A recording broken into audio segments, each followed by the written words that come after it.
Hello, everyone. Welcome back to The Blind Leading the Blind. And once more, we still don't know who's the leader, who's the follower. One of these days, we'll have an election. We'll find out. Hopefully, it will not be a Brexit-style situation. We will see, of course. Oh Lord.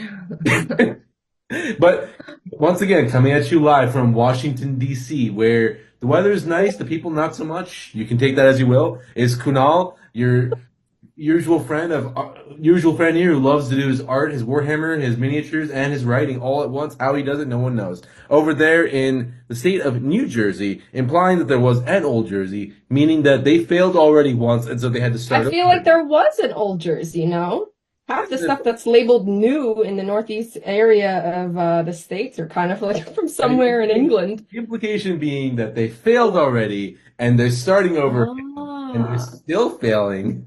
We We're have. getting colonial burns here, guys. I'm, Anywho, Emily over here in New Providence, New Jersey. Primary writer. I've been working on my debut novel for the last 5 years. That is my day job. And I don't know, on the Just trying hard weekends at my time. in my free time, I like to photograph things, pretty things, nature. I like to read. And I said I was going to do a new thing every time. So this time I'm going to say succulent lover. There you go. She was gonna tell me like you love New Jersey, suck it, Kunal. That's what she was gonna say. She's also I should say that next time. Next time, I'll remember. I'll make a note of it. she's also a forest witch by night. Just so you know.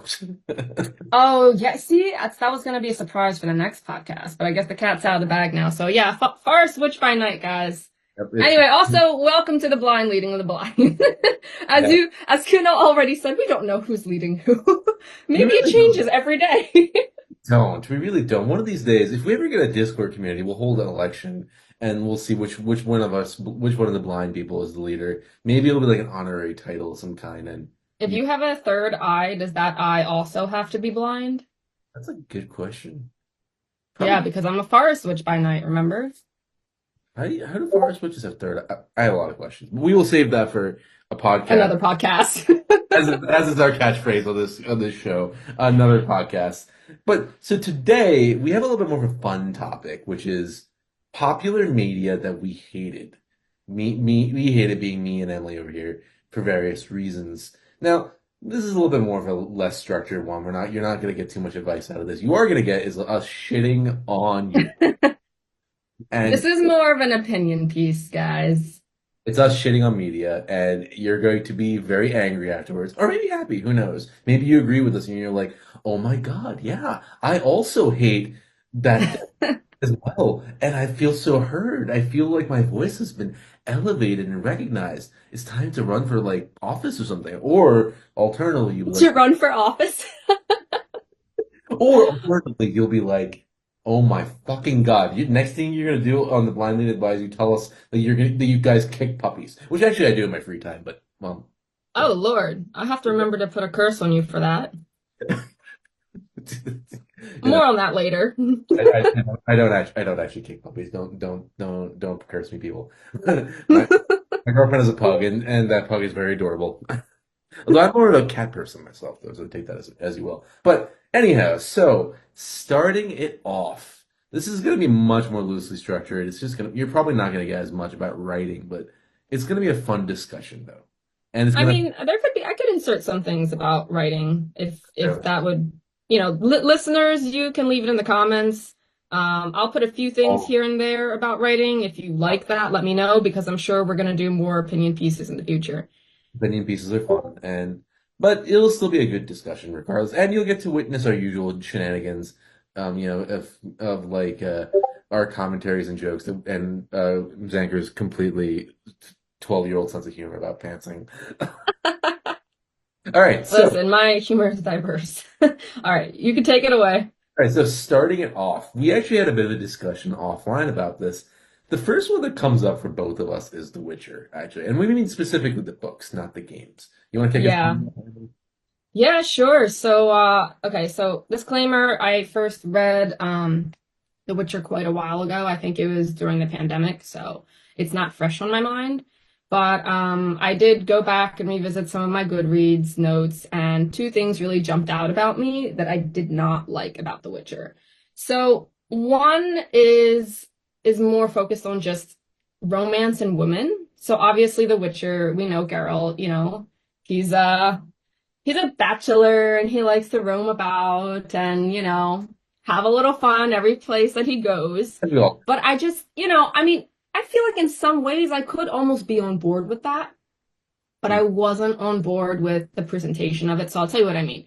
So it was just unrealistic romance. So he would just pop up, he would talk to this girl. I forgot which one I think was in the Sword of Destiny that I mentioned.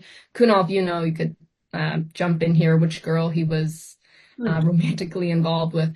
But Like it's been a while since I read this book too, but I also, full disclosure, I don't think I ever read the short stories. I only read the full novels that came after. I see, I see. Oh, it was the little bard Essie. So she's known him for like 1 or 2 weeks in this book at this point, and she's obsessed with him.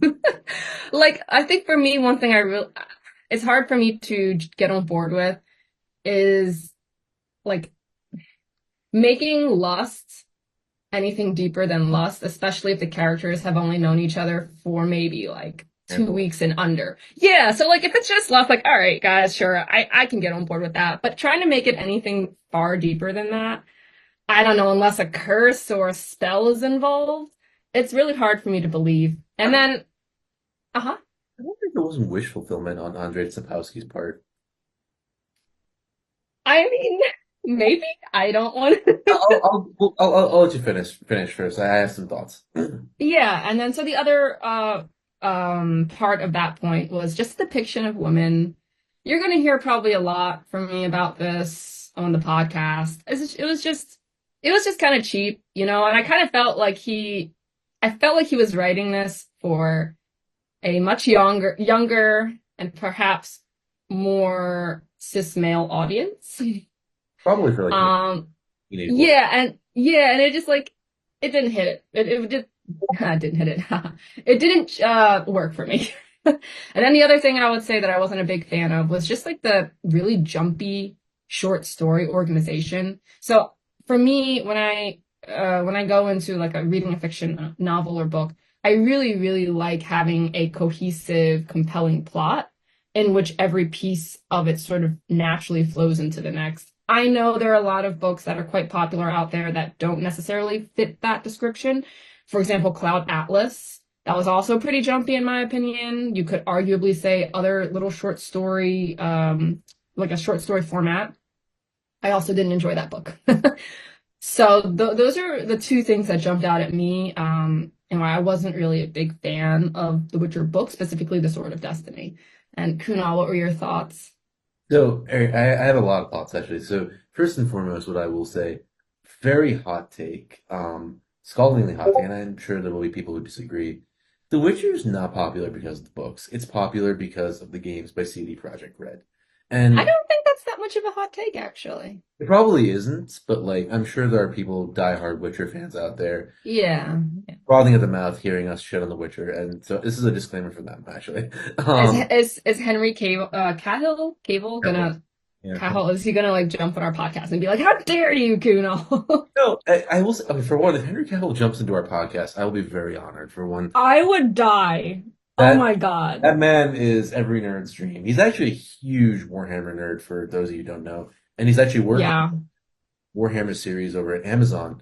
And so I'm actually pretty sure that's going to be a very good series that comes in Amazon. If you didn't know, now you know. But no, it's like I don't actually know that many people who are fans of the books actually, and so this might be one of those books series maybe which is not that unpopular to take, I think.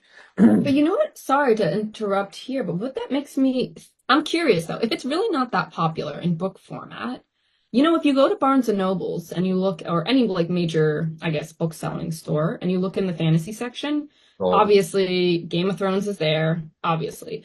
And not too far away, like right in the line of vision, you'll usually see The Witcher.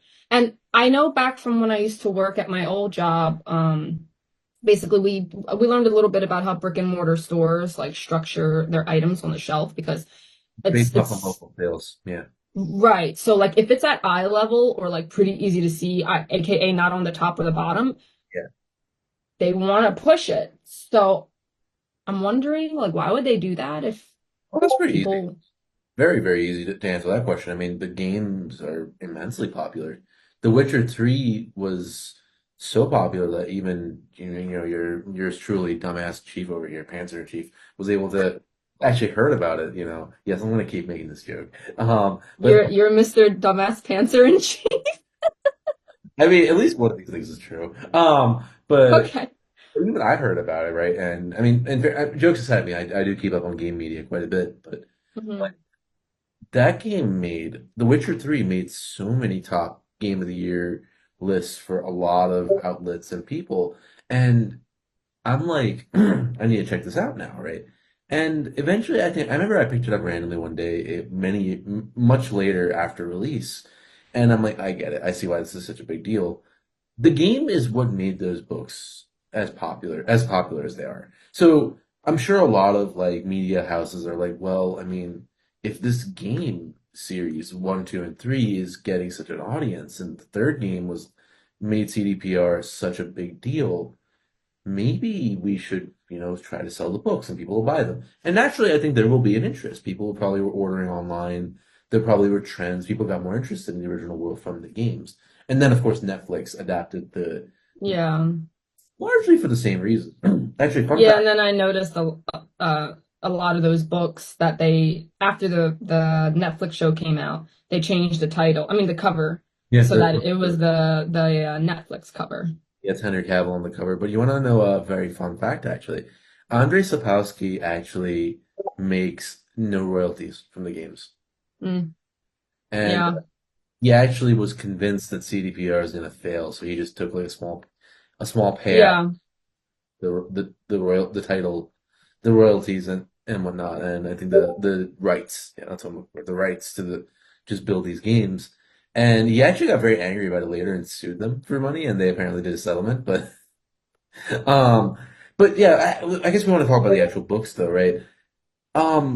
The first comment I had was you're talking about like the weird, cringy romance and how women are just jumping Geralt, left and right. That does remind me of another book series. It's called The Kingkiller Chronicle. I'll get to that Mm. in a second, but it does seem like sometimes when authors do this, that it's an insert for themselves, right? And it's almost Oh, that is one of my issues with another book on our list. okay. And not just in the realm of like living vicariously through their characters to almost an unbelievable degree in the way that they present it to readers, Yeah, but also sometimes I won't say too much on it because we'll talk about it later on, but also sometimes there are authors who very clearly have a message that they're trying to get through with a book. yeah, And sometimes in their eagerness to get that message through, they do one of two things that bother me. One, either the character no longer takes center stage and it's this strange invisible narrator that just starts going off on a tangent. That's obviously them. Or secondly, their main character has no real like plot or plot development in the mhm, course of the story because really they're not there. You're not there for the story of the character. They were just used as a prop to get the author's message across. And again, that's something I'm not a huge fan of. I'm very interested in character-driven, yeah. plot-driven novels. So when both of those sort of fail, or they're not as strong as I would like them to be, I tend not to like the book. But I'll more on that later. Yeah, I mean, it's like where the narrator just kind of steps in. By the way, here are my thoughts on the Yeah. on the on Yeah. the like kind of like goofy Looney Tunes style, like the freeze frame, everything. It, Yes. it can work, but it has to be more tongue in cheek. I think like it's one of those things that I think that you have if you don't execute it well, it just comes off as preachy and stupid, really. Actually, I something feel like I've seen this done in a way that is not so off-putting with kid-focused books, that's where exactly it's what just like, yeah. it's got to be tongue in cheek, a little bit cutesy. And in fact, like it's something that my writing workshop for one piece I wrote. The so again, you should check it out. Hello Future Me, Timothy Hickson, and actually he was talking about a piece that I written. He's like, he's highlighted a line. He's like, this does not sound like your character, and it was written in the first person. He's like, be very careful of making commentaries that are very clearly the author, but not the character. Your character would not sound like this. He's like, it's something that has stuck with me, right? Because that is a thing. But more on The Witcher, though, specifically, I actually do wonder if some of those scenes are not, wish fulfillment. And that's, again, getting back into Hello Future Me, it was another workshop where I actually asked the question, is which is, when is it too much to draw from real life experience for what you're writing? Because what I'm writing is very heavily drawing from real life experiences. And like the workshop facilitator, Tim, I guess he goes by not Timothy. Was like Tim was like, no, there's no real thing wrong with that. It's what gives a piece heart. It's what gives a piece character, soul, right? It's what makes it interesting. The problem comes in when you're using the character as an insert. Then it becomes wish fulfillment and just fantasy fulfillment. Well, I also think part of this has to do with what expectation you set for your readers. Yeah. So, for example, this actually is another book on the list, but I remember one of my complaints about it was that on the back of the book, Mhm. the description of it completely did not set up my expectation for what the experience of the book was actually going to be like. So, in regards to this topic, if your reader's going in understanding that this really is almost maybe an essay by an author, or the author's very explicit about, hey, this is something that I experienced and I will be, pulling heavily from it. I will be inserting my voice a lot here. If a reader goes in knowing that, I feel that can dramatically change the difference. Basically, and so on writing, a rule for writing, in my opinion, I try to follow this. Don't surprise your readers in that way. If you're going to set up an expectation in whatever way in your writing, Yeah. make sure you fulfill it So because there. Mhm. I mean, yeah, not to jump in and interrupt on that too much, but I suspect that's actually one of the other issues with The Witcher. The expectation was set up by the games, right? Maybe not even consciously, just unconsciously. Most of us, I mean, I'm Could pretty, say that about the TV show too. yeah, the TV show I actually don't think is all that good either. But Hmm. the reason for that being that I don't think the source material is very good. But um, Mm. the the game set up an expectation that the books were going to be a certain way, and I think a lot of that is that this is gonna sound harsh. CDPR has a lot of really good writers, right? Actually, fun fact, I know somebody who just started working for CDPR in Boston as a writer, as a game quest designer. Very curious. She actually told me explicitly that she's working on the new Cyberpunk, but she can't tell me. Mm. I'm very sad, but um, so but like it's something that's interesting to note is that a lot of the reason people loved that game was the writing, right? The main quest line was very grounded. It's about a man trying to find his adopted daughter. The side quest, especially the one with the Baron, or the one which was about Temeria, and that plot line with the spy person whose name I'm blanking on right now. Like there's so many really compelling threads in there. And there's this war going on, Nilfgaard is invading, but it's all about, you know, Geralt and Geralt and Ciri. And at the end it becomes a we're trying to save the world kind of thing because she's the elder daughter and all that. That comes directly from the books, but the books are not that at all. Hmm. Like the books are not even remotely like that. And there are good things about the books. I should be very clear. There are things I actually enjoyed. I think that Geralt's humor is quite good in that, and the relationship between Geralt and In the books, yeah. Geralt's funnier in the books. I think that the humor comes through. I do think it comes through. I I've don't know, because I only sort no, of muddled my way through Sword of Destiny. I've read four of them actually. So I've read a good amount of them, believe it or not. But the dynamic between Geralt and Jaskier is actually quite good. Oh Okay, my God, I found Yaskier so annoying when I read the book. I also found him so annoying in the TV show as well. can I I? don't know what it is. I know he was there for comedic relief, Yeah, but something about it, I don't know. this I is wasn't, I wasn't vibing with Yaskier. Jaskier. Was even in the game he's kind of annoying, I guess. But like, Yeah, yeah. I don't know. Arguably, yes, I found but him pretty. not so much. I feel like okay, so another thing, if you want to compare the game to the show, even I feel as though in the game, obviously, you get much more action because that's the whole point and experience of the game. Whereas in the show, they spend much more time talking and having non-action scenes, which of course gives characters like Yaskier their moment to shine. Because if you think about how often do you actually encounter or interact with Yaskier in the game versus in the show? Very, very little in the third one. Right, Yeah. right. I mean, I would also argue that another big thing is that we don't see Geralt the monster hunter that much in the books, Yeah, right? yeah. That is something that is much easier. And this actually is an interesting topic, I think, generally, which is that another podcast topic. But But the interesting topic here is that the game adaptation just allows for more freedom, right? You can explore storylines at once. You can't really do that in a book. Not easily. I mean, it's possible you can do it in a book or in a film, but it's not that easy, right? Like in a game, especially an open world game, you can definitely be like, "Oh, I stumbled on this little town over here. Oh, look, there's this town has got these starving people and they need to kill this witch." Now you're invested. Hmm. All you Yeah. there's, I mean, Yeah, I've had that exact like experience. Like I've encountered that exact topic that you're talking about in writing my own book.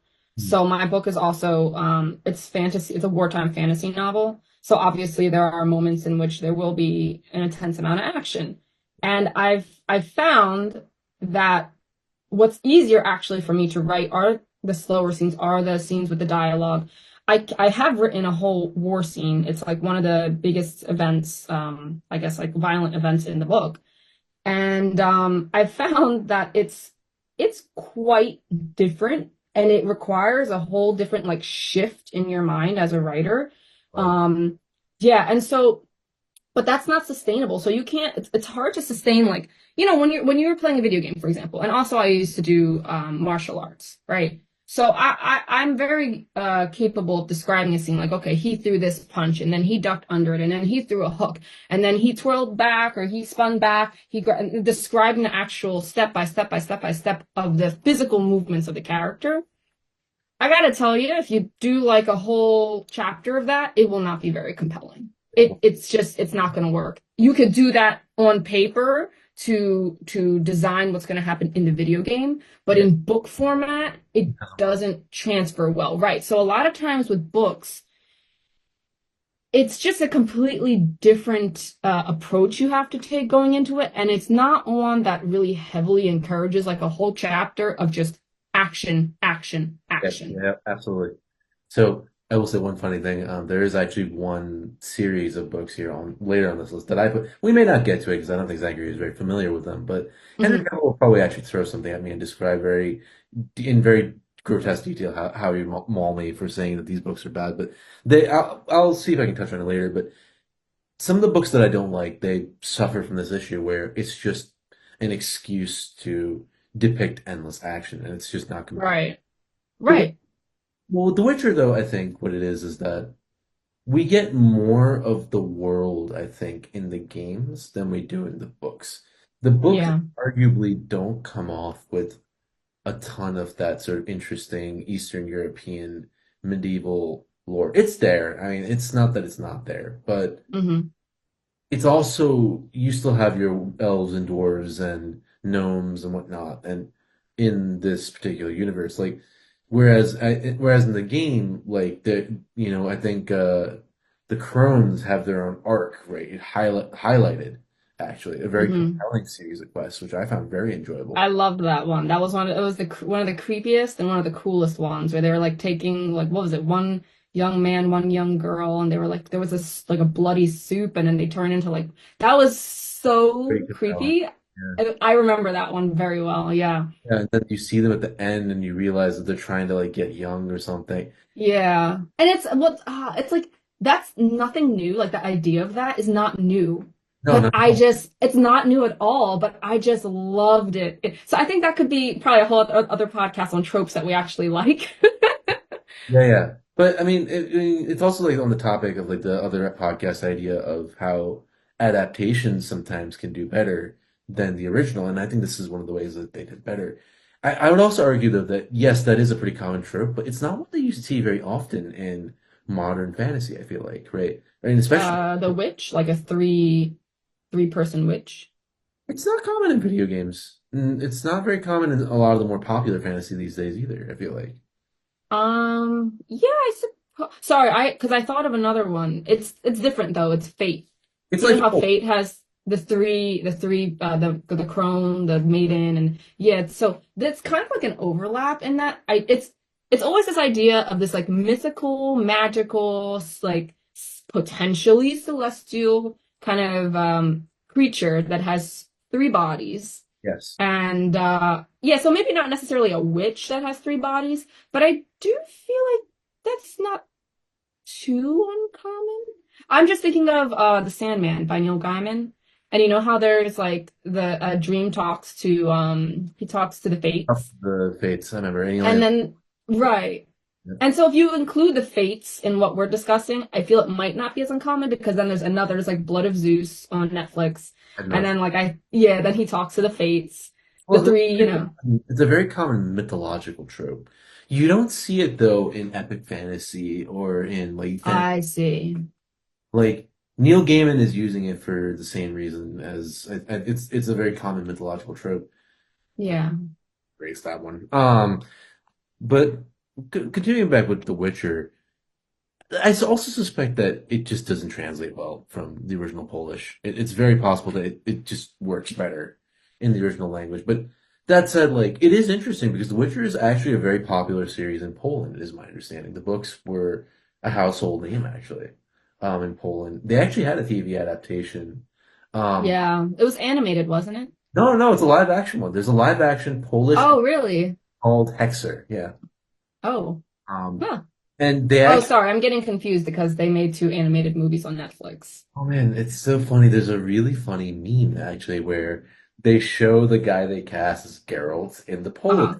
and he's this not so fit dude. He's got Wait, a I think I've seen that. arm going, and like he's like just this normal dude. Then they show Henry Cavill as Geralt. He's swole, ripped, and like super chiseled, and like got all these muscles, and it's like. You know what that reminds me of? If you look at Hugh Jackman in like the first X-Men movie he was in versus the last one. Have you seen that comparison? Nuts. But it's also like Thor in Infinity War versus Thor or in Endgame versus Yeah. where he's like just overweight, got a beer belly going. Anyways, but so it's it's interesting. I mean, The Witcher, it's a very complicated one for me because I really do love the world. And honestly, talking about it makes me want to play the game again. But Yeah, same, same. right? Oh, But actually, you know what? Slightly related to this, speaking of things that make me want to play the game again, I just finished watching the latest episode of The Last of Us last night. don't spoil it. I feel like we could, oh, I won't say anything to you. I won't say anything. I've already played. Um, Yeah. Go. yeah, but I feel like we could actually include, I don't know how you feel, but I'm not a huge fan of the TV adaptation, having come in from absolutely loving the game. Yeah, let's talk about it. I mean, I feel like that's something we can definitely talk about because it is very successful. I definitely am curious to hear Yeah. what what do you not like? Because I actually thought the adaptation is fairly good, but Okay.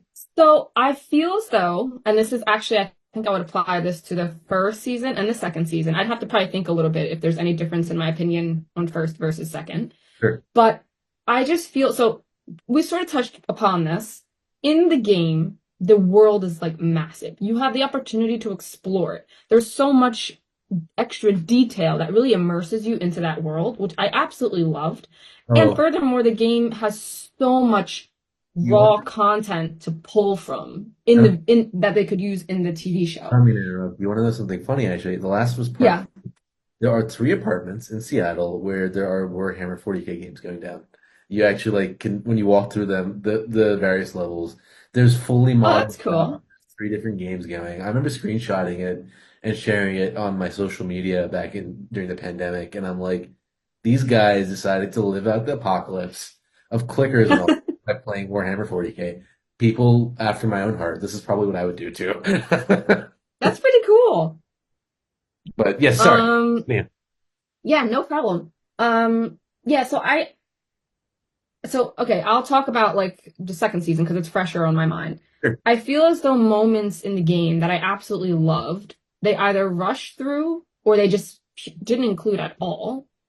And then smaller moments in the game, which were nice to have, they focused on those moments and gave them a disproportionate amount of time Like, on screen. So yeah. I will say to you listeners, what I loved about the game is the action. That's one of the big things that I loved. I also grew up really loving action movies, and that's something that I really love. Hmm. I feel as though in, the second season of The Last of Us, there's a lot of emphasis on more of the drama, emotional side of things. Um, and really just the timeline being absolutely sprinted through. So again, I'm not going to tell you, Kunal, what was the most recent episode. I won't I mean, spoil I could anything. probably. But what I I played the game, so Okay, you'll probably be able to guess. But what I will say is that in this latest episode, they included a scene that frankly didn't happen until I would say like 80% through the game. And I was like, we're on the fourth episode. What, how did we get here so fast? I barely remember the game actually at this point. But like, I do remember that. Oh, I see. I think I know where you're getting at. Probably some people probably die pretty fast. I'm guessing. Um, No one died that is the main character, I'll say. I mean, I remember. But there's a location in the most recent episode that is a pretty like notable location later in the game. The Rat King? Do you want me to tell you? It's not okay. Shall I spoil it? All right, viewers, all right, listeners, we're spoiling right now. Just if you don't want to hear spoilers, put some cotton wool in your ears, stick your head in your ass, whatever you gotta do. See, that's why you're the pantser. That's why you're the pantser recommended you all to put your head in here.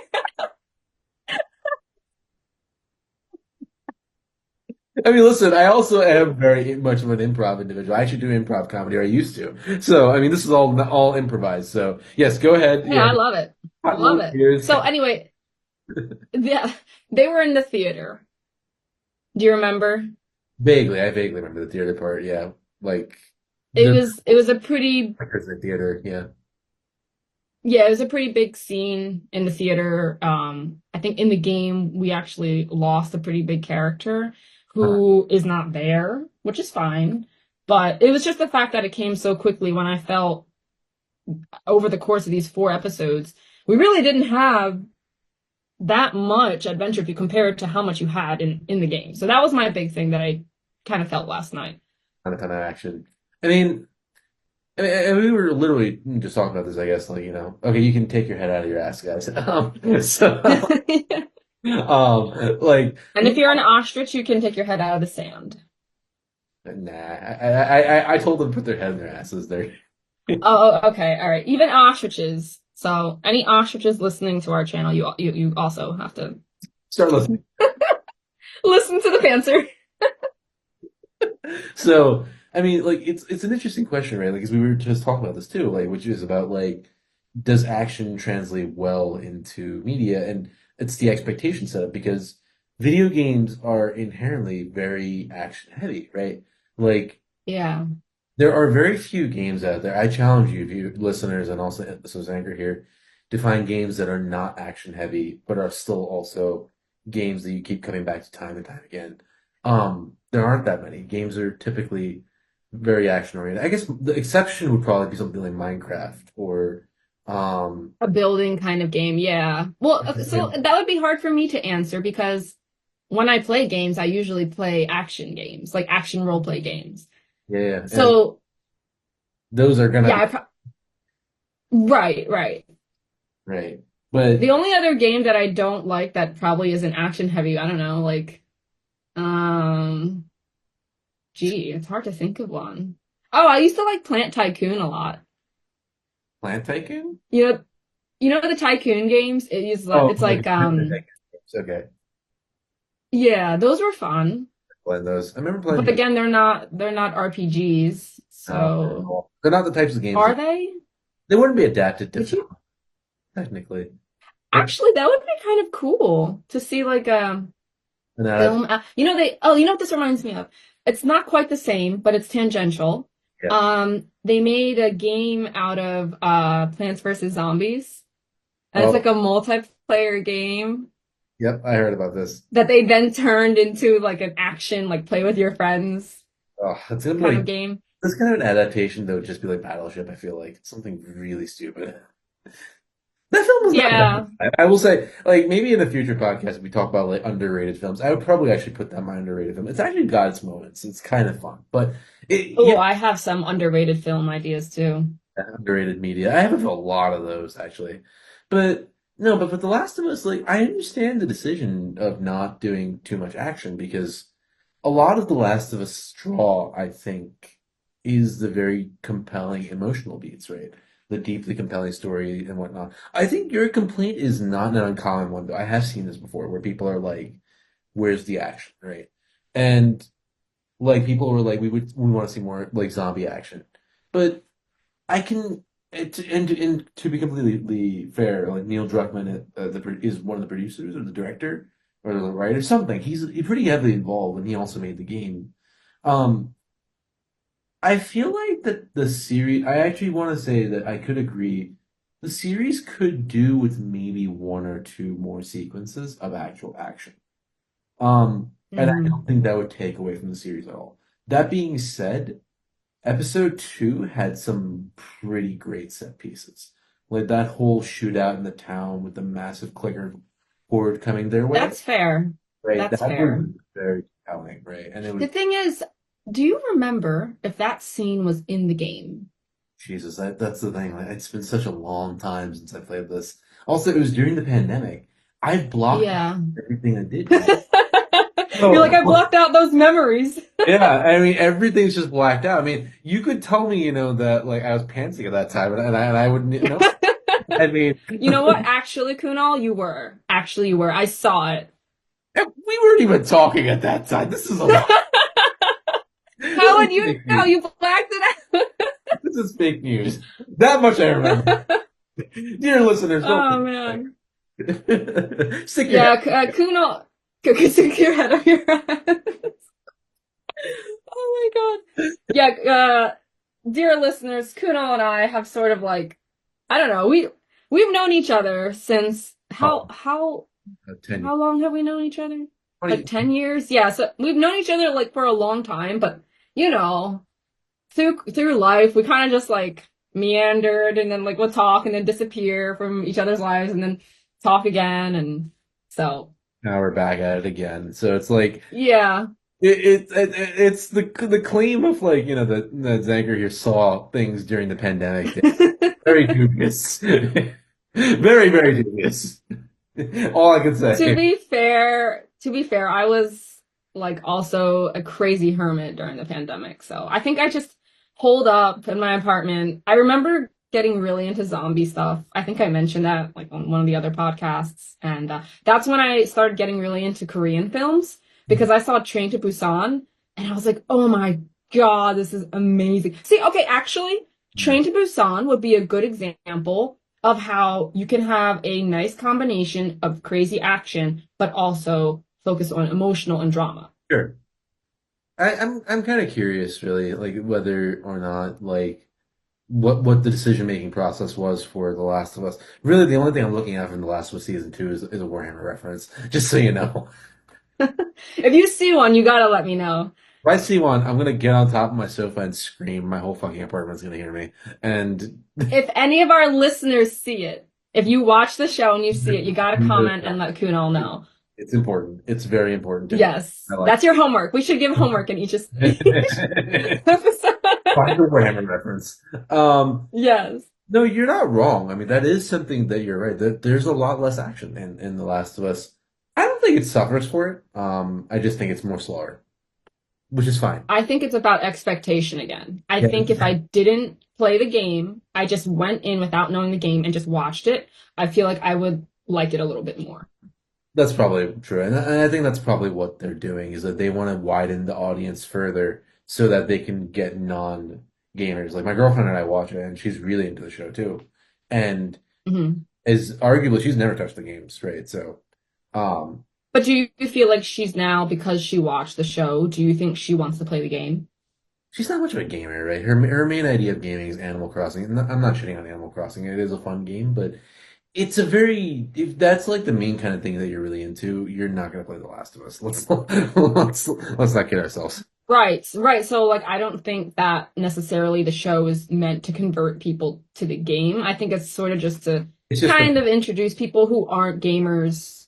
I don't think basically, I don't necessarily think it's made for gamers. I don't think the show is made for the people who love the game and came over. I think that they try a little bit to do like certain nods to the game and stuff, but I don't think the intention was to be like, hey, we're gonna make it for those people who love the game. well, I mean, and this is I guess where we probably have some divergent views on this, right? Like, which is fine. I mean, it's kind of fun to Yeah, yeah.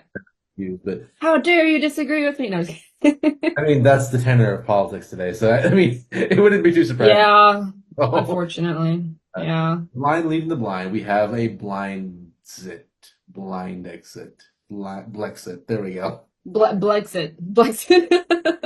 All over The Last of Us. That's what it led to. No, but like I actually think the adaptation does a pretty good job of sticking true to the game. It just isn't very action heavy, which yeah, Yeah. I mean like. I always go into adaptations with no expectations. And the reason being that like adaptations are their own thing, right? Very Yeah. like a really great example. If I don't know if you've seen the show, but Lucifer, the one that's on Netflix, No, I haven't. I haven't seen it's it. on a Neil Gaiman character in The Sandman, Lucifer Morningstar, and how the devil just is like, I'm retiring from running, Oh. and Wait, he. so that was based on is it in the same universe as the Sandman? So this is why I was getting into the adaptation part. It's completely Mm. different. It's much Hmm. more of a buddy cop show, a comedy, a lot of like deeper existential and philosophical questions. For those of you who haven't seen it, you should definitely check it out. It is a very fun show, But but then how is it an adaptation? that's exactly what I'm saying, right? It is completely its own thing, So almost. it's not an adaptation of okay. They just basically took Lucifer or Morningstar because you could get Lucifer's name from just the Bible. Like you don't have to go to Neil Gaiman. It's technically based off the comics. I mean, if you actually, there's actually a comic book series that's actually is Lucifer. It's not by Neil Gaiman, but I think, Ah, I see. but the comics are also very different. Um, Now, arguably, I think a lot of people can argue that. I mean, and maybe you're right. This isn't the best example. It's not really a truly an adaptation, but I think a lot of people who go in with the expectation thinking that, that it's going to be the same as the comics would be in for a very rude surprise. And I think it's its own thing. I do have one exception to that, which is World War Z. That movie it's doing no justice to the book, and in my opinion, Mm, um, which is really unfortunate. I mean, on its own, it's not a bad film, I think, right? I will say that like trying to stick with my own rule. I don't know why they call it an adaptation though. Just like how if Lucifer's not an adaptation, then World War Z is absolutely not an adaptation. It just takes some of the events and just puts them in the film. The book is very different. The book is mm, actually like somebody going around putting together a book and interviewing people, and you kind of like even the events are very different actually in the book. It's anyways, we need a Netflix adaptation of that book. I said it. I'm the first to say it. Probably not, but you know what? It's important. Okay. you're the Um, first on this podcast to say it. that's all that matters. The first out of two people. That's all that matters. There you go. But The Last of Us is an interesting case because I'm also very curious, and again, stick your head in your ass again because I'm gonna spoil it. I'm very curious if, they do actually end up killing Abby at the end of this because it looks like they're splitting game two into two seasons.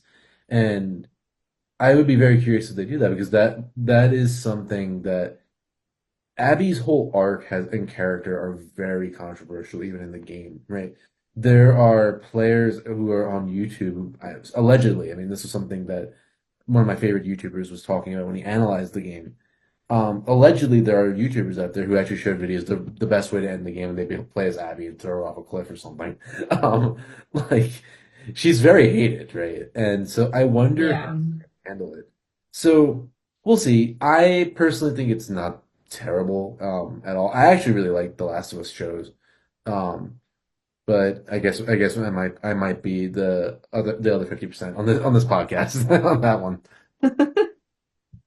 Yeah, I think there are a lot of reasons I've seen so far online. I'll just say this, and then we could maybe move on to one of our other examples. But what I've seen other people not like the film, not film, the TV show The Last of Us, Yeah, and not necessarily for reasons that I didn't like it. So one of the big ones I heard was like people didn't like the casting, so they didn't like Bella Ramsey I've as heard that one. Ellie, and like also people didn't like the casting for Abby because she's not very big and muscular looking. I've heard that one.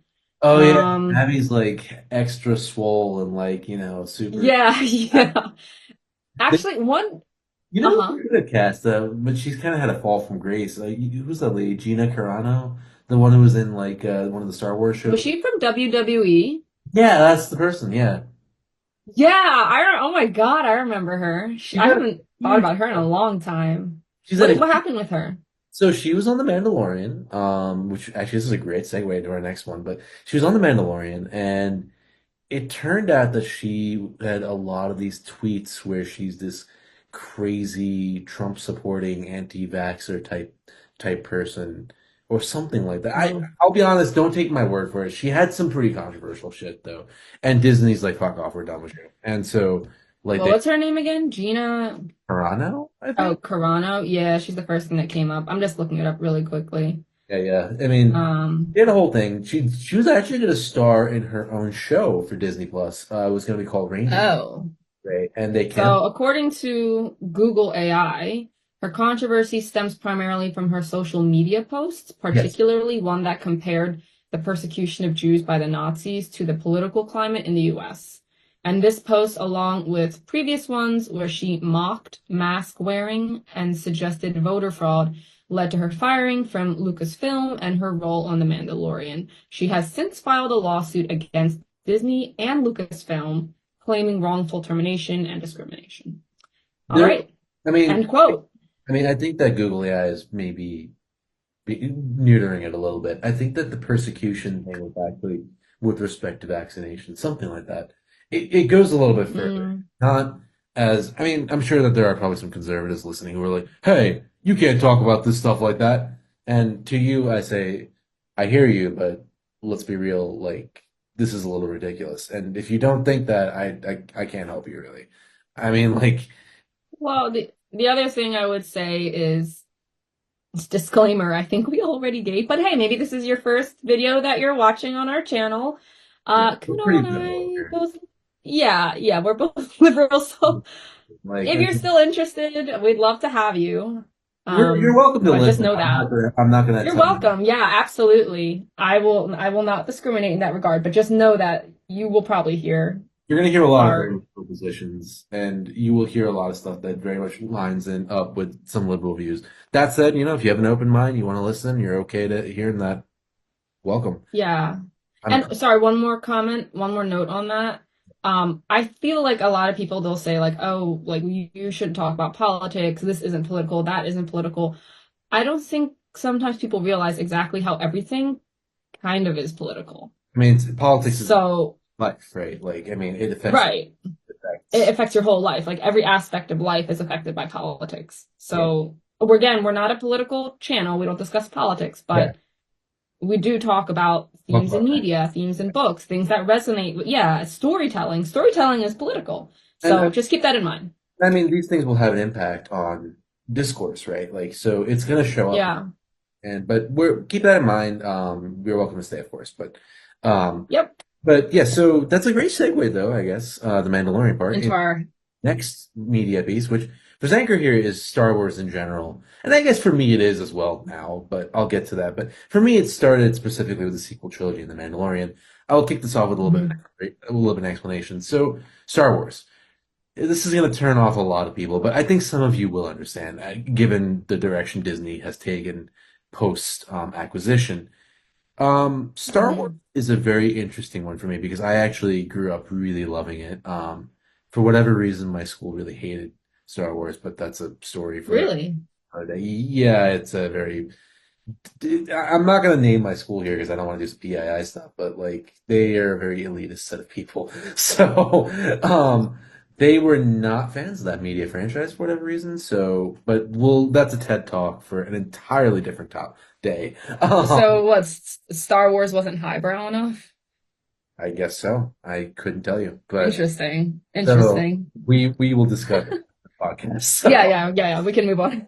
Sure. But so I really enjoyed it a lot. It was kind of like one of my sort of fun pleasures of the day. Like, I really loved the sort of campy the adventure of it. And not even the campiness, just the out of this world, fantastical, all over the place kind of thing.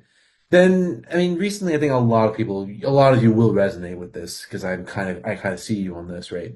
The sequel trilogy released, and I actually was with Disney up until episode 9. I'm like, no, I think that maybe I don't agree with every choice, but I think they're doing something, and I think that there is a plot. And then episode 9 came out where J.J. Abrams took a laxative and then took a massive, massive dump on Star Wars. Jeez. um, I'm actually not that opinionated of a person, but when I am opinionated, I'm very opinionated. Like it's either He took a laxative and a massive dump. Actually, guys, I'm not that opinionated. Sorry. The juxtaposition got me. hey, listen, it's in line with Pantic, so um, so then but this is something that I think everybody agrees on. The popular part for me is The Mandalorian. And the reason Hmm. I say The Mandalorian is because it's super, super popular. Or at least it was up until I think maybe the last season, but Yeah. I don't understand it. I really don't. There was no overarching plot. There wasn't really the sense that there was anything interesting going on, any stakes. It was basically just single dad travels the galaxy with son. With What did they what did they do well? Like the what visual. was The visuals are okay. and Okay. my VFX nerd hat on. They pioneered some technology where they actually have a dome, where the actor stands inside the dome and they're able to film in camera as if he's in that location. That dome is actually also being rendered in real time using Unreal Engine 4. If you're curious, definitely look it up. There are a lot of great breakdowns. One of my favorite breakdowns was from Corridor Crew, very great YouTube channel. They talk about it.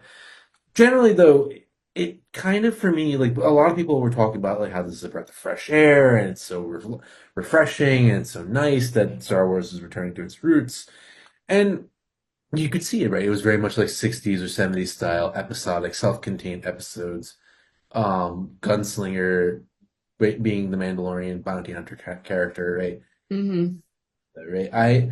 I'm not interested in the latest thing that Baby Yoda did. I want actual stake and plot and tension, but there just wasn't anything there, right? I think Hmm. that, and this is my sort of tinfoil hat, maybe not tinfoil hat, but theory just generally about why it was so popular. Expectations were just below the ground at this point, right? After episode 9, and that steaming turd that was episode 9. Um, not opinionated, by the way. But then like people were like, "Oh my God, it's actually competent. It's not making us angry. It's not making us want to take out our pitchforks and you know s- kill Kathleen Kennedy or Hmm. something." Which was This yeah. this kind of reminds me of how I was discussing this recently. I forgot with whom, but basically about how a lot of like the big powerhouses in film and media, it's like kind of a shame that they don't take more creative liberties. And Oh, I was wondering if, obviously when the pandemic happened, that really hit box offices pretty horribly. And so afterwards, when they were trying to make a comeback, I do feel as though they were much more risk averse. Someone could argue that they were doing it before the pandemic, but I would think that the pandemic really just exacerbated the situation. And so because they're so risk averse, I feel like they just kind of rehash certain things. They rely a little bit too much on visuals. They're not thinking outside the box as much. And so, like, that's why to be honest with you, I was looking at, like, maybe Korean films or maybe like smaller film houses. I know it was at A24. I A24. believe that's what, yeah, they did the first film I watched from them was Everything Everywhere All at All at Once. once, yes. And that was just like, how are you going to get a film like that to come out of mainstream Hollywood? How are you going to get Disney to make a film like that? It's just not going to happen.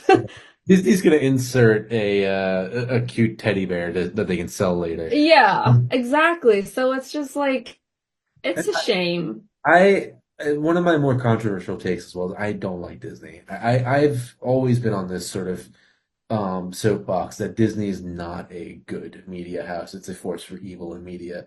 And I actually even would take it one step further. They have single-handedly held back animation in the Western world as a medium, actually. And So I feel like that's fitting. yeah, That's fitting for this particular episode because, technically there's a lot of Disney lovers out there. yeah, yeah, Um, there are a lot, and that's one of my very unpopular takes. It's definitely been something that like I've brought up with people I've just met, and they're like, "What, did you not have a good childhood or something?" Like, I mean, sure, okay, you can take the pedantic take of like, yeah. somehow this is what this is really related to, but my issue is that animation as a medium, and yeah, this is pretty fitting, I think, for this particular thing, because it's about successful media, right? Disney films are very successful, but Hmm. they're animated films. You can almost all of them, you can envision what the plot will be, right? They are all made in the same factory.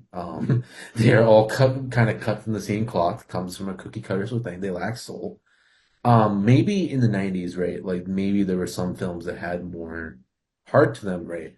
And no, I'm not really like a weeb, right? Like super into anime either, but there is something to be said about the fact that Japanese animation does often tackle more interesting themes, more niche topics. They do more. Now, they also pay their artists like pennies. Their artists are like literally develop, hand issues from drawing so much, but that's a different issue altogether. But Hmm. my problem with a lot of Disney films is that they are always built to appeal to the widest possible audience that they can. So Hmm. now you guys love that for kids' films because you're like, oh, but like, it's meant to like tug at your heartstrings a little, be a little bit cutesy and whatnot.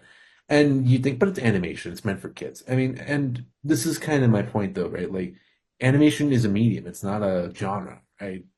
Um, like if you guys have watched um Blue-Eyed Samurai, right? That's a really great example. I love that show. Great show, right? Honestly, the animation was fantastic, and that's saying something because I watched it right after I finished watching Arcane League of Legend. Yep, And I think Studio 4T did an amazing job with that. that's I really really would love to see more from them in the Arcane world. So I think I heard that potentially there's a movie in the works there. probably will. Um, But yeah. both those media that we're talking about, right? They're really good examples. Number one, they don't take the Pixar approach to art style, which is quasi photoreal but cartoonish at the same time. They really broke Hmm. the mold, right? Alongside Spider-Man Into the Spider-Verse, but Yeah, that was great. they both were being developed at the same time, actually. But Hmm. they both broke the mold hard, and you get very unique art styles. You get stuff that's not possible in Right. real. See, I feel like these big companies should, I mean, unless they're intentionally just not interested in doing that. The thing is that I feel so sorry, but this I'm gonna interrupt myself here. Haha.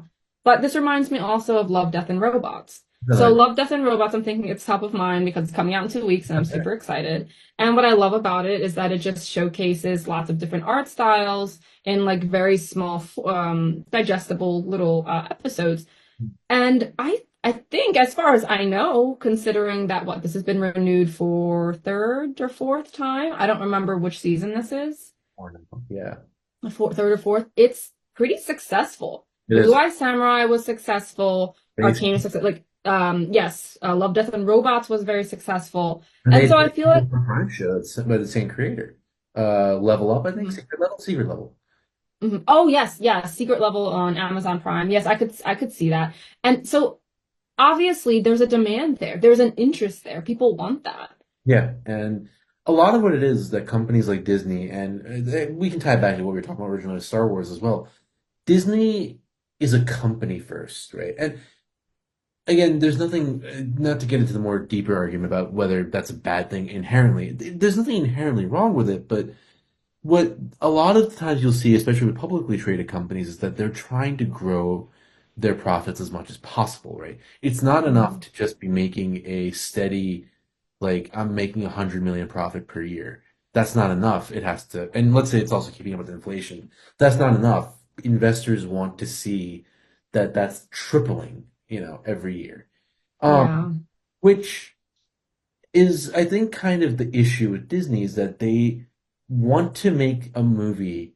They want one movie to appeal to every single human being out there, which is Hmm. just absurd, right? Like, Hmm. there's just no way that that's going to happen, right?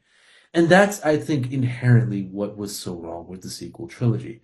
And I Hmm. mean, we're gonna have a lot of, people taking their pitchforks and wanting to kill Ryan Johnson, wanting to kill J.J. Abrams, or kill Kathleen Kennedy, or kill all of them. Then you have your various right wing, sort of culture war types who think it's too woke, which I don't agree. But Yeah. Well, people can dislike it for different reasons. there's a lot of reasons that those, Yeah. it's like, I don't think woke is a very compelling one though. I don't think there's a lot of wokeness in those series. But like it's just that they're trying so hard to be like ticking every box, right?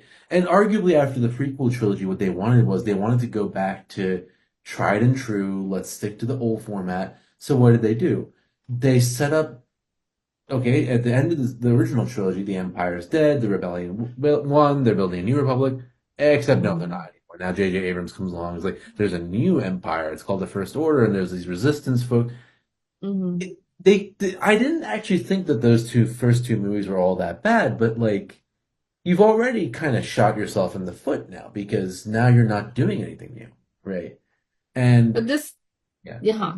Yeah, so sorry, just for listeners, disclaimer, I barely managed to get through one Star Wars film like 10 years ago. I am. So, Let's jump on that though. Like, I'm very curious about why you are not super up on Star Wars actually.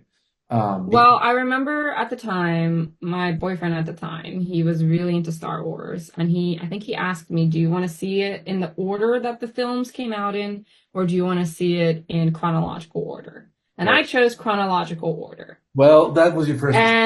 And yeah, I've been told that that was my first mistake. And then after that, a few years later, I was like, since people told me that was my first mistake, I tried to watch the first one that came out. I Okay. didn't get through that either. Well, I don't, well, the part of the problem was that I tried watching these movies like late at night, and I think I was already pretty tired. Also, disclaimer for listeners, I'm not actually a huge sci-fi nerd when the setting is in outer space. For some reason, some people they just don't really like westerns. Actually, I'm not a huge fan of westerns either, but there are some exceptions. So that's how I know if something really, really catches me. Like it's a really good, just well-written show or book or movie or whatever, because despite the setting and despite the genre, I still like it. so So I'll give you an example. Even though I couldn't get into Star Wars, I really used to like watching Star Trek, like TV show. it's a And two then, entirely different things, Hacker. no, for some reason I got into it. And Oh, I oh, know they're yeah, true. I know they're, no, that. but they're the same sort of like, it's like sci-fi, you're in space. Again, I told you, I'm really not into that vibe. Yeah, yeah, yeah. Also the same like Starship Troopers, I really liked. Again, it's kind of sci-fi, but then with Starship Troopers, you had a lot of action. So anyway, I'm saying all this because that was something I went into Star Wars, and basically the story and the characters weren't strong enough for me to get over my kind of dislike of sci-fi in space. Anyway. I have a lot of thoughts. First off, I'm pulling your leg, by the way, and I know. What I will say is that Star Wars, when people classify it as sci-fi because it's in space, I can see it, but I'd also argue it's a little bit more fantasy, right? Like there, you have things like, Jedi Knights who can use mystical forces and whatnot. And so it's a little bit less sci-fi, I think. I mean, thematically, you can make that argument, but you can't get over the visuals. Sure, sure. Which mattered a lot to me apparently when I watched it. Sure. I mean, it is set in outer space. There are ships. They have sci-fi-y tech, right? It's not hard sci-fi for sure. It's definitely in the soft sci-fi realm.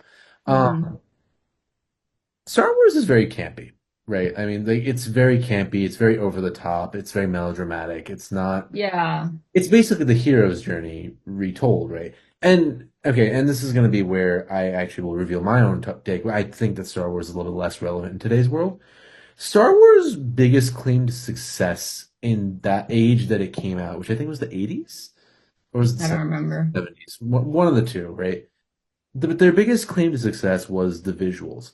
People had not seen Hmm. movies like that ever before, right?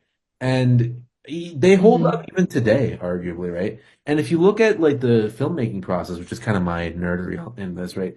They pioneered techniques using miniatures and specialized camera rigs, so they look really, really, really good as a result, right? Um, but beyond that, I actually don't think Star Wars has much deeper than that, though. I actually think the universe and story are not all that interesting. Well, it And was one of those situations where it was phenomenal at the time, yeah, but exactly. maybe right now, not so much, considering how far we've come. Exactly, right. And I see. the Uh, history of Star Wars is very interesting. Like I do want to finish up with this a little bit. The original mhm. the one that's actually it wasn't like I think 70s through 80s, something like that. Um is so there's actually was not a ton of world building written for those films, right? Those films were literally George Lucas just kind of had dreams one night and he made them. And he went very much off the cuff for all three films, right? Mhm. Um, People don't realize this actually, but there was no plan actually. Episode 5, when he's like Darth Vader is Luke's father, he only vaguely knew he was going to do that. It wasn't like that he had a very hard outline. Um, Things have changed a lot since then, right? And then I'm going to get into the prequels next because that was the next set of films. There was a lot of world building that happened, a lot of fan fiction that came in, a lot of people inserted their own idea, a lot of authors were approved to write by George Lucas. And then George Lucas was like, I have an idea for the prequels, but the tech's not there yet. And actually, Industrial Light and Magic, his company that did the VFX, right? No, not Industrial Light. Industrial Light and Magic was the contractor to Lucas Arts, I believe, or Lucas. Mhm. So they pioneered all sorts of techniques, and he had like an idea for the prequel films, which was vaguely based off of the Vietnam War in some senses, right? And people had already by this point, this now fast forward to the late 90s, and people had already kind of made their own mythos, they'd come up with things, and then the prequel films drop, and much like Zanker, people watch episode one, and they're like, what the fuck am I watching? What is this? What is Yeah. this Jar Jar Binks crackpot? Oh my God. Could not, I didn't get Jar Jar Binks at all. To be fair, I And, didn't get anything that came on the screen when I watched it, and but Jar Jar Binks is pretty hated, right? Like he's even to this day. It's really why is he unfortunate hated? because he's so Why annoying. is he? Oh, Yeah, oh, it's unfortunate. didn't know that. Yeah, no, it's unfortunate because the voice actor got a lot of hate actually. Uh, Really? yeah, it's Just really for being annoying? well. He just did what he was directed to do, right? I mean, I could understand hating someone like Joffrey from like Game of Thrones, but hating Jar Jar Binks, like that's like me hating Yaskier. I don't hate him. I just find him a little annoying. well, people hated Jar Jar Binks. Star Wars fans are very rabid, and don't be surprised if, like, this podcast catches a little bit of flack from them for our talk about it. But, you know, um, like, Star Wars fans can be very. You talk about me being opinionated, but like Star Wars fans take it to another level. Jar Jar Binks actually got a lot of hate, and the voice actor was actually ostracized as a result afterwards. Um, Oh wow, which that's a is a really shame. sad story, yeah. And Yeah, he's actually apparently a really chill person and all that. I mean, as most people are, mostly. I also live in Washington, D.C. hopefully. I also live in Washington, D.C., so there are at least a few people here who are not particularly personable Just and a few. just a few. Yeah. Um, But yeah, no, this something that you said about how basically Star Wars was it was phenomenal for the time that it came out, but maybe not so much no, withstanding the test of time. I no. think that's a good segue into the next thing that we had on our list, which was For Whom the Bell Tolls by Ernest Hemingway. I So haven't. bringing us back a little bit to books, literature, and I guess bringing us to a classic. Um, there's actually another book on the list which I think would fall into the same category in that it's a classic, a literature classic.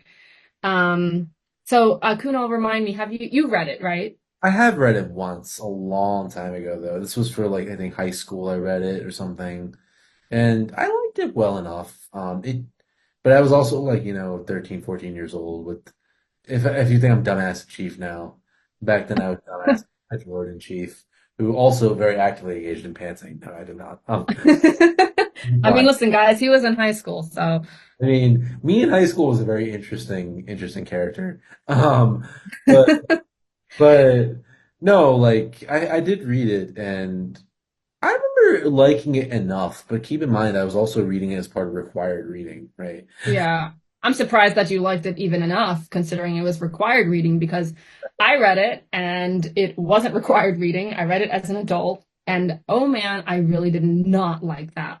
It was very hard for me to get through. So I actually had three major points that I remembered from when I think I read it. I think I read it also during the pandemic. I had a lot more time to read during the pandemic. No, didn't. Um, so one of the things I really didn't like, which I think you could get away with at the time, was the clunky writing style. So I have a lot to say that I really just didn't like about the writing style, including the fact that there just were no contractions like in the book. I apparently couldn't find any contractions. There was a lot of Spanish that was in it, which is not a problem, obviously, considering the context and the setting. But he would just stop and explain it. Like he would stop the momentum of the book and explain the phrase in Spanish that he used, which I don't think you need to do necessarily. I think maybe readers could get more from the context. I mean, I do speak some Spanish, so I did understand a lot of what was written in Spanish. So I don't know, maybe people will disagree with me and say, well, you understand Spanish, so maybe you didn't like the explanations, but I just think that they were a little bit too long-winded and broke up the momentum. The other thing about the style that I really didn't like was it was just very, very slow. So one of the things that drew me into reading it in the first place was that it was about war. It was a war, the war was taking place in the novel. Spanish, And what was that? it's the Spanish Civil War. Right, the Spanish Civil War. And really, the majority of the scenes in the book, there wasn't really that much action. A lot of the time, there was not external, extensive internal monologue. So whether that was just characters going on trips down memory lane about their past lives before the war started, again, potentially interesting, but it was just a little bit jarring how he would interrupt a scene and then we're going down into the past. And now we're coming back to the scene. And now let me explain this Spanish phrase I used to use. And now, like, let's go back to another memory that I had. And I remember there was a part where they were just sitting at a camp and they were sitting for a long time at that camp. And many pages were just on memories. So that was something I didn't like. And then again, on the same train of thought about interruptions, constant interruptions, and just breaking up of the momentum of the book, there were so many perspective shifts mid-scene. So ideally for me, when you're writing, or even when you're just reading a book, there is a pretty reliable narrator that carries you through most of it. So whether that's, an omniscient narrator that speaks in third person, or whether the main character is speaking in first person, there is a narrator that doesn't just dip and then come back. I did get the sense while I was reading this that there was a little bit of a shift in that narrator.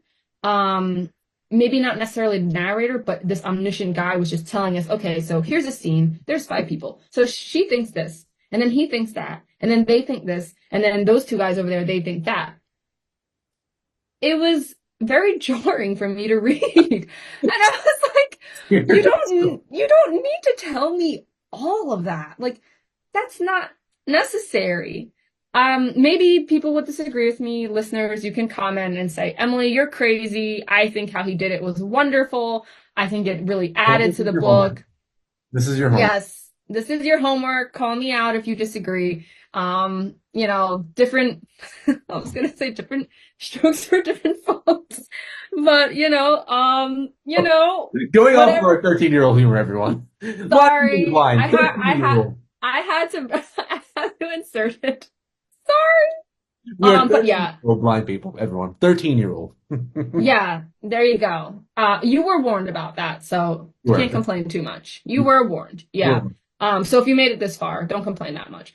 But yeah, those were really the big things. It was just a really slow burning book. And frankly, I really think some of the classics way back when, again, like what you were saying about Star Wars, they came out at a time when that wasn't as off-putting to people, maybe just because people weren't reading as many like competing books that came out. And this actually, I can link this to another book that I had on the list, which was well, kind of The Arc of Triumph. So by Eric Maria Remarque. He wrote All's Quiet on the Western Front, which I absolutely loved. And after I read that book, I was like, wow, this author is amazing. What's another book that he's written? And I found The Arc of Triumph. Okay.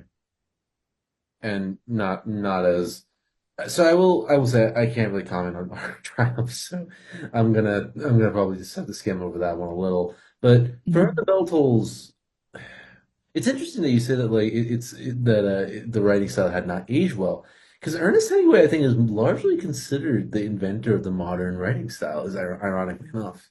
Well, Um, I think it's possible for an author that I love to write books, like two different books, one that I love and then one that I hate. yeah, Because I have had this experience with other authors. For example, Eric Maria Remarque, like I loved All's Quiet on the Western Front. Another example of an author who she wrote one book that I absolutely loved, another book really didn't like it, is Donna Tartt. I think Donna Tartt is like the queen of atmospheric writing. She's so, so good. And I feel in her writing that she knows it. She knows she's so good.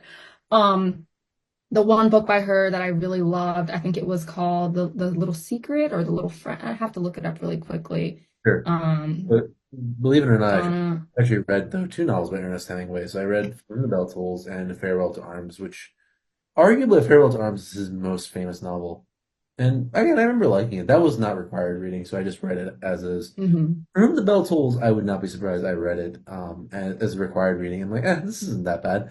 I mean, which probably says more about a required reading in my school than it did about necessarily. Oh man. I think I Um, remember when I was in high school, we were required to read, I believe it was Jane Eyre, Never read it. and my class did not get through it. I remember she kept saying, okay, like next week have this chapter, like these two chapters finished, and we would come in the next week and it would not get done. We weren't tested on that. We weren't quizzed on it. And at that point, I was getting annoyed because I was like, listen, guys, I'm actually doing the reading and I like it. We And so We should definitely do a podcast one of these days on why high school English class is such a failure. Hmm. Because in my opinion, 9 times out of 10 it fails. Um, Mhm. but we'll try not to unpack some of my high school High experiences. school experiences. And But turn that could be a whole episode. Kunal's high school experiences. it all sits here and just unpacks his high school experiences. Then you, Um, your listener, can guess, where did Kunal go to high school? ooh, that could be part of the homework. Where do you think Kunal went to high school? He's like, oh no, Emily, don't say that. Please don't do that. So no, but so But the book, sorry, that I did like by Donna Tartt was The Secret History. right. And the one that I really didn't like, I didn't have it on the list, but I wasn't a fan, was called The Goldfinch. Well, it's So like any yeah, I mean it's like waiting with Neil Stephenson. I loved Snow Crash, but I could not get into Seven Eves. But moving on, I guess to the next book on the list, we have Harry Potter, which I think is more me than it is Emily, because I think Emily is getting ready to fight me with. I see a pair of knives coming out.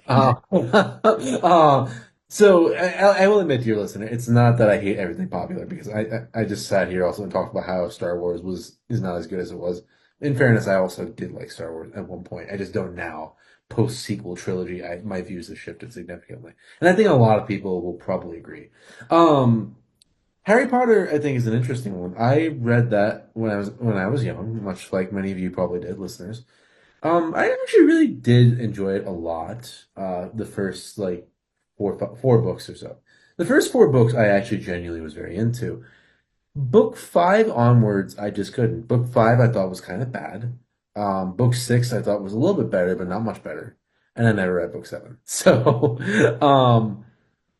I just think that that series drops off towards the end, and I think a lot of people disagree with me, but in my opinion, long running series can be very difficult to maintain everyone's interest. But this is a very controversial topic, probably for me to take stance to take. But also, it is J.K. Rowling, and for those of you who are liberal, you probably hate her anyway. So hey, don't be too hard on yours truly. Yeah, I don't have at this point in my life, I don't have any strong feelings on the Harry Potter series. So no knives getting taken out. But maybe if I was younger, maybe 10-year-old me would have wanted to jump you. But I, you can't see by them. the way, Knives Out is a great movie. Sorry, it just my brain jumped to that because you said knives. Knives Out is such a good movie. Anyway, I digress. I don't have really strong feelings on Harry Potter. I think in some ways, I think we covered this in our previous episode. It did come out at kind of the right time. I think right now, if it were to come out, I don't necessarily think it would have had the same amazing stellar success that it had. Um, Maybe but not. I do think, yeah, probably not. But I don't know. I really don't have any strong feelings on it. I know the whole series really well. I read through the whole series multiple times. Sure. It was just like at this point right now for me, it's more just like a nostalgic experience. It's like a trip down memory lane because I did remember reading it when I was younger, really enjoying it, getting excited for the new books to come out. I feel like that's also part of what made it so exciting for me too, because when I read it, there There's were like books that were still being written, right? And I had that anticipation of like, oh my God, the next book's gonna come out. being part of the fandom. Dear listener, I will say one thing. One thing you should know about me, I don't have a nostalgia function. It's shit broken. So, There's like, nothing, nothing. I don't get nostalgic. It's just a function that doesn't work. And when I back when I was Huh. back when I was working at Universal Creative, actually some fellow folks would joke that Kunal, you don't have a soul because you're just not into like, you don't have a sweet tooth, you don't have nostalgia, you just don't have a soul. Let's be real. It's probably true. Well, what's something from your, I guess, childhood that you remember fondly? Oh no, Kunal, you Uh, gotta find something.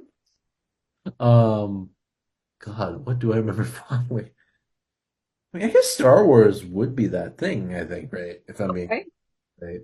If that there's counts. I was even the tiniest bit nostalgic about, but barely, right? I don't know. I just don't really look backwards that much. I mean, I don't know. I mean, like it's a good question, but maybe we'll have a podcast episode unpacking We could Kunal. do like a podcast episode on like our favorite reads or like our favorite media from when we were children. And like, do we think that they stand the test of time? What comes up for me would probably have been the City of Ember. That was one I remember, or Uh-huh. Pendragon. That was another one that I remember hmm a lot. There are a few. There are books that are somewhat popular. I'm sure that people know about them, I but think one of my favorite ones from when I was younger would have to be A Series of Unfortunate Events. I never read it. Oh my God, so good, so hilarious. Like even reading it as an adult now, It's it's pretty. just like it's so funny because you see what Lemony Snicket, which is not even his real name, like you see what he's doing. Yeah. It's like for example, I think in the book series, there's like a running joke basically where the children have to find Count Olaf and the symbol to like find him or something. Again, I read this a long time ago, so I could be wrong. Is like they have to find the symbol BFD. Okay. BFD. And so like in every book they find a new thing that could be BFD, like Okay. big fancy doilies. The I think another book was like There it is. I forgot what it was, but like as an adult, you know what BFD means. I don't know. Big fucking deal. Oh, okay. And so like you could see the author That's that's inserted. that's what he's actually really. That makes sense now.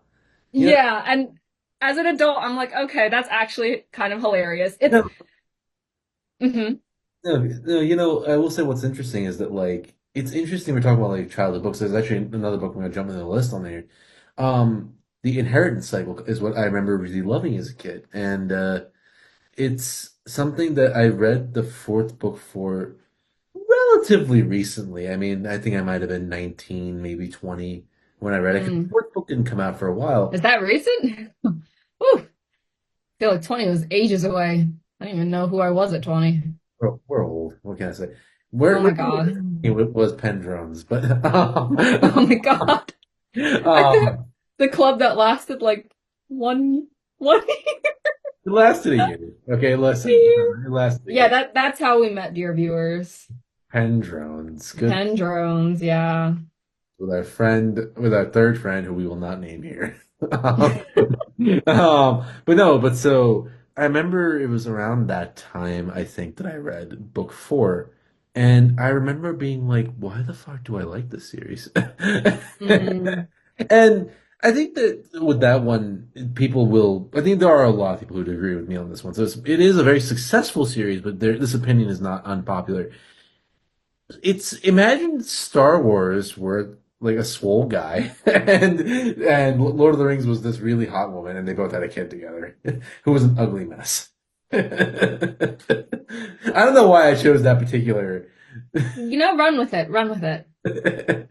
but no, basically it's like if Star Wars and Lord of the Rings had a kid, it would be called Inheritance probably.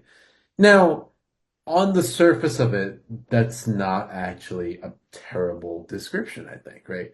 There are a lot of people who would be like, that actually sounds kind of fun.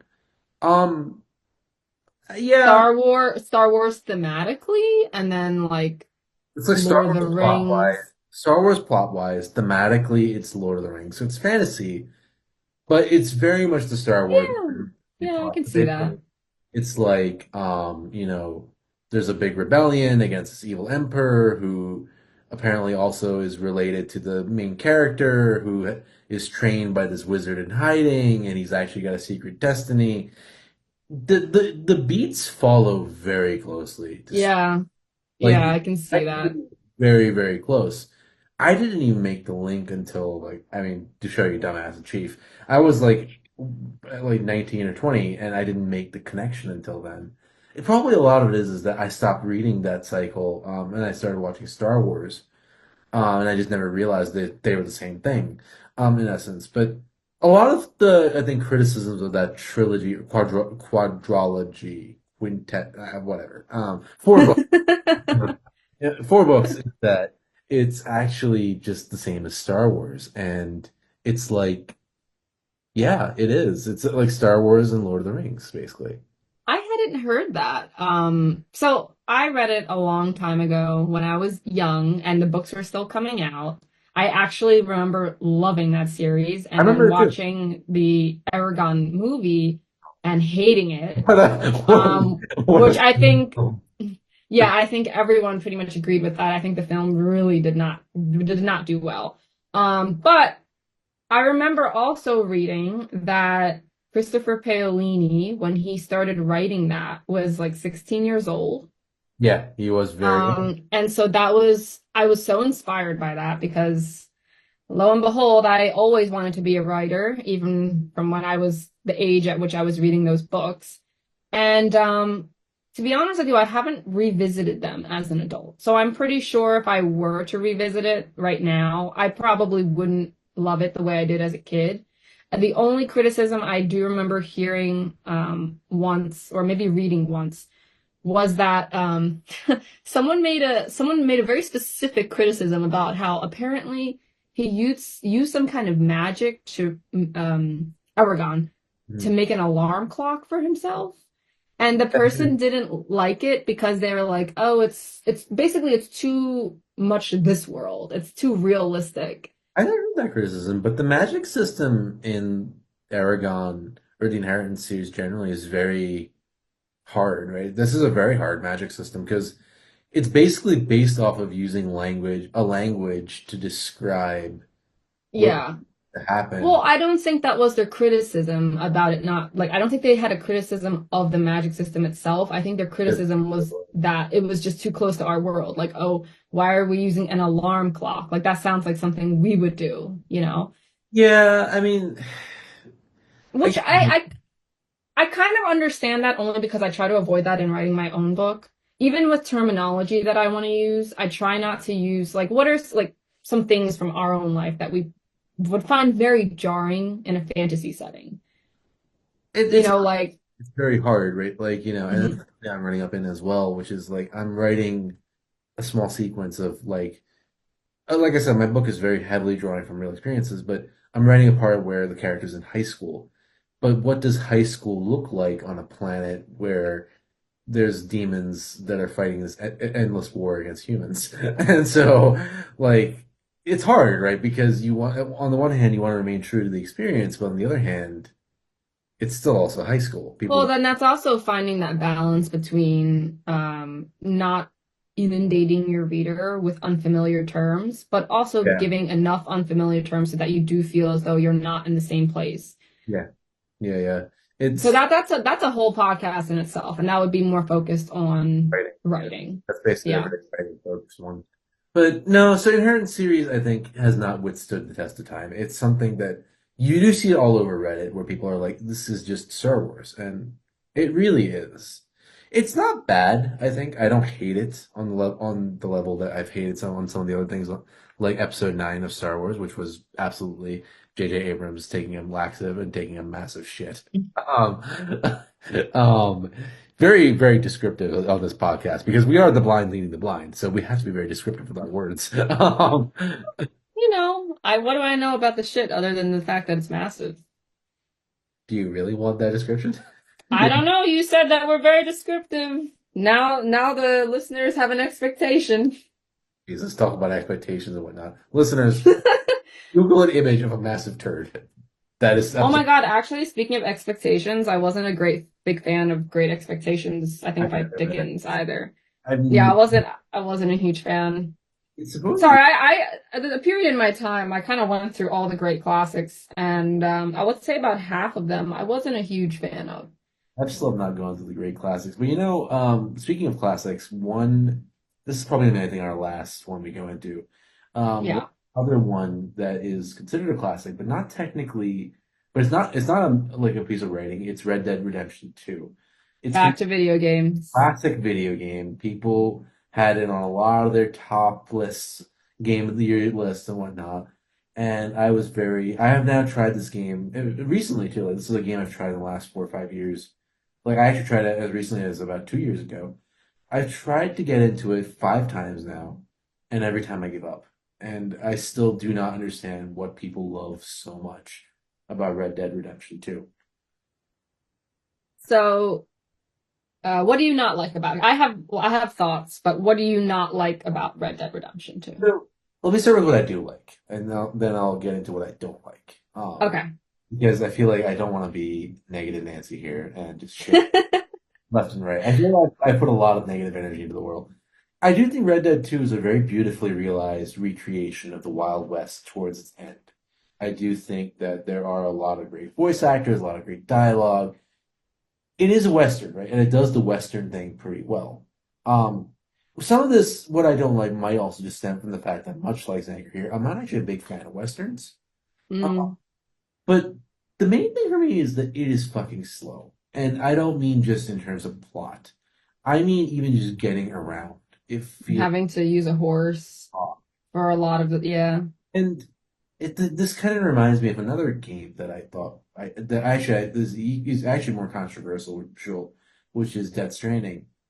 I'm not that interested in just wandering around unless there's stuff to do, right? Hmm. The Witcher, I feel like every corner there was something, right? So even if you're just running on your horse, right, and you're going somewhere, there's not actually a fast travel system in The Witcher, until you've discovered the location. And Skyrim does the same thing. You have to discover the location first. There's Hmm. still a lot that can be of interest. Like you'll be like, oh, that looks kind of cool, and you'll find like a whole cave system or something. Or in The Witcher, you'll find like the crones by accident, maybe. that just doesn't exist really in Red Dead 2, in my opinion at least.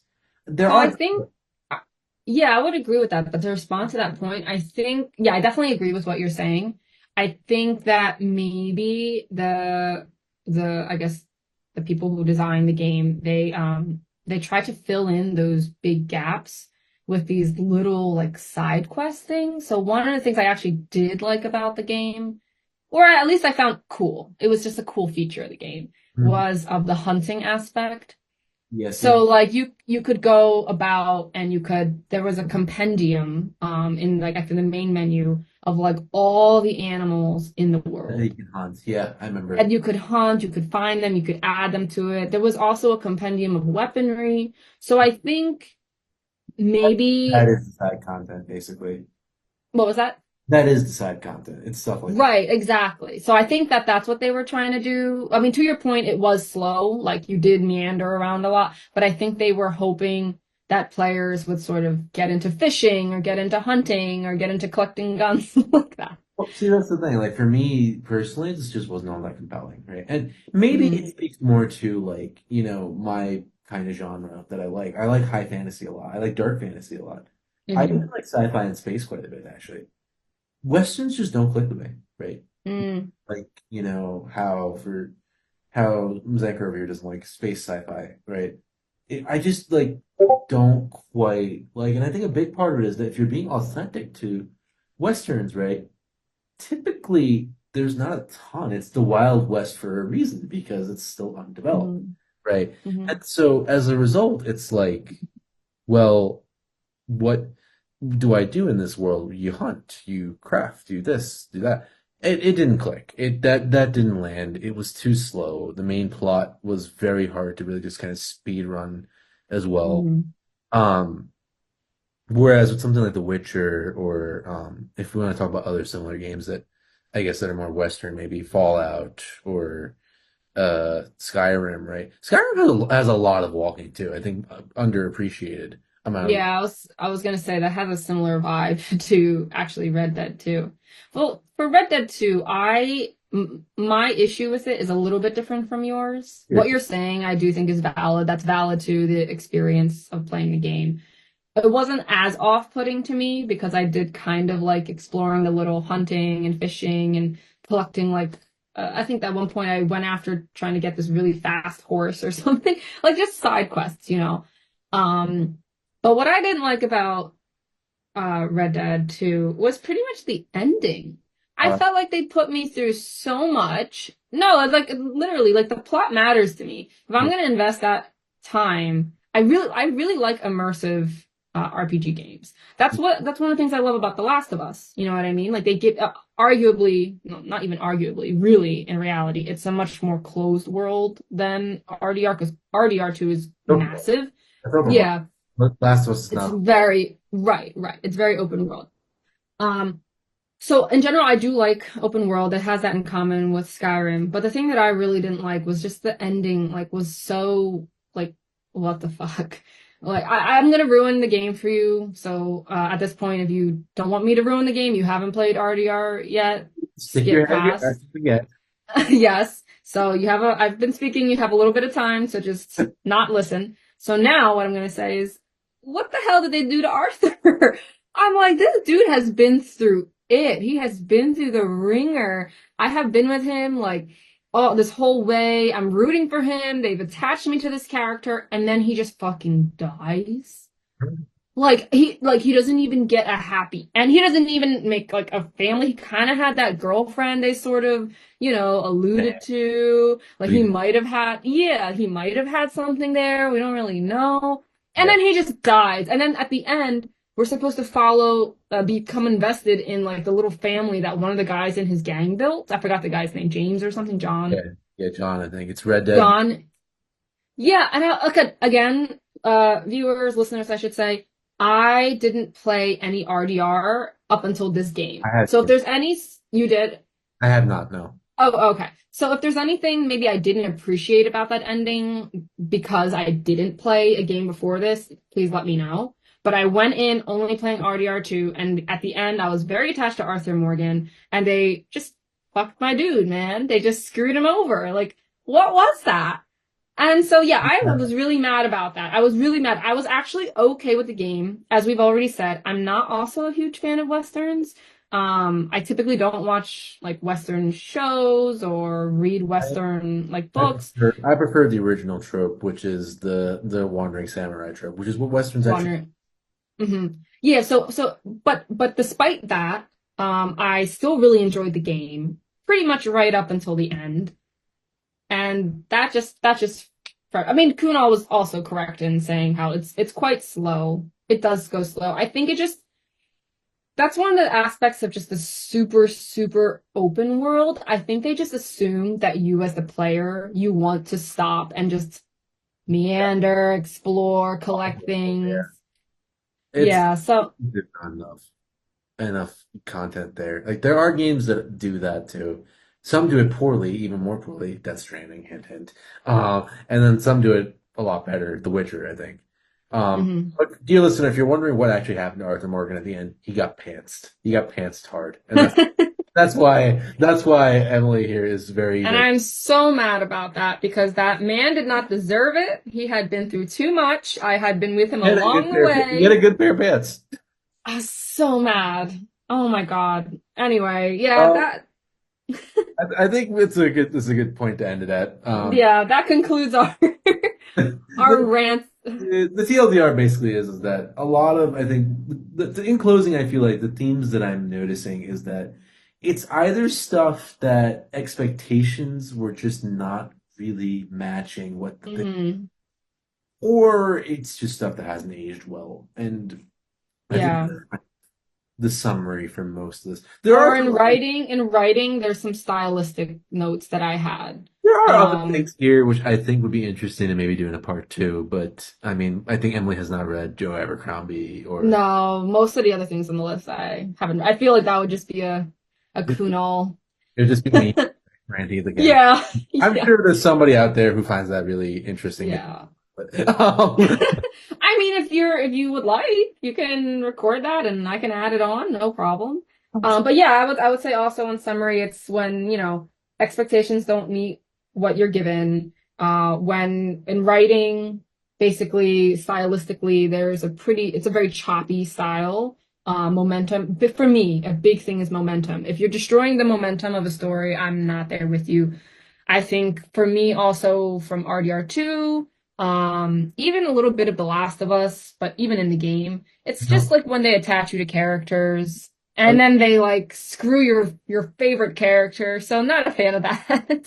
say there is one set of films we could have talked about, but I guess we won't get to. It's the Avatar films, which I actually am not a fan of. They're very Mhm. popular, but Emily, I think here is a huge fan. But Well, what do you think you could summarize in like just a few sentences, like what you really oh, didn't like about it? Is it something similar to what we've already discussed? yeah, it's kind of like Inheritance, right? It's very derivative of an old story. It doesn't have much depth to it. Um, Hmm. it's basically just, blue-skinned native people beat evil corporation. And don't get me wrong, I mean, I hate evil corporations as much as the next person, but there just wasn't anything interesting there. I don't know, it didn't click with me. Like Well, it, that kind of sounds like the Star Wars thing that you were talking about, how you think it came out at the time where like the visuals were really its like main thing. And I think you could probably say the same thing about Avatar. Like the visuals of Avatar were quite stunning. it's a shocking thing. Even Avatar 2 was basically the same thing, is my understanding, but it did very well, right? It didn't make as much waves as the first one, though, I think. Yeah, that's what I was gonna say. I just think because it had so much momentum from the first one, it just carried into the second one. Because like if that's the same thing I've said like to my friends, even with The Last of Us 2, obviously I've said like I'm not a huge fan of it compared to the game. Yeah. But I'm still gonna watch it. Like I'm gonna watch the whole thing. Like if they come out with another season, I'm still gonna watch it. I'm just a fan of the universe And also. then Abby comes out as like this really friendly, super great individual, and it's actually like gone. I don't know what they were doing with even in writing the game. Anyway, sorry, I don't want to We need to reopen we do our need to do a podcast on The Last of Us, like just generally. I think it would be just generally, so yeah. much to talk about with the games and the series. It could be fun.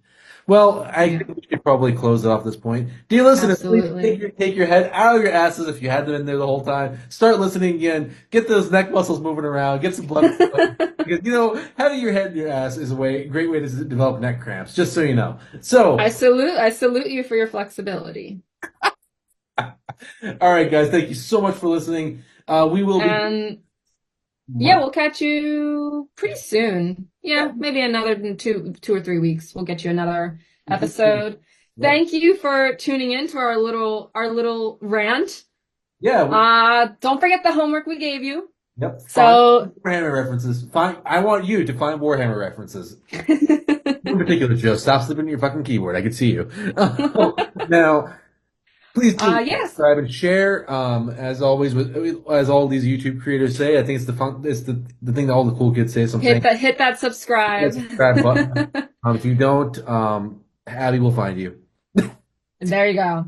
Abby Abby will find you. will find you. She will fuck you up, and then Ellie will find you and then fuck you up again. The one from the games. Because the one from the series. Because the one from the series people are not like. Well, on that note, guys, On that note, catch you on the next one. Peace out, y'all. peace Get some, out. get some cream to relax those neck muscles.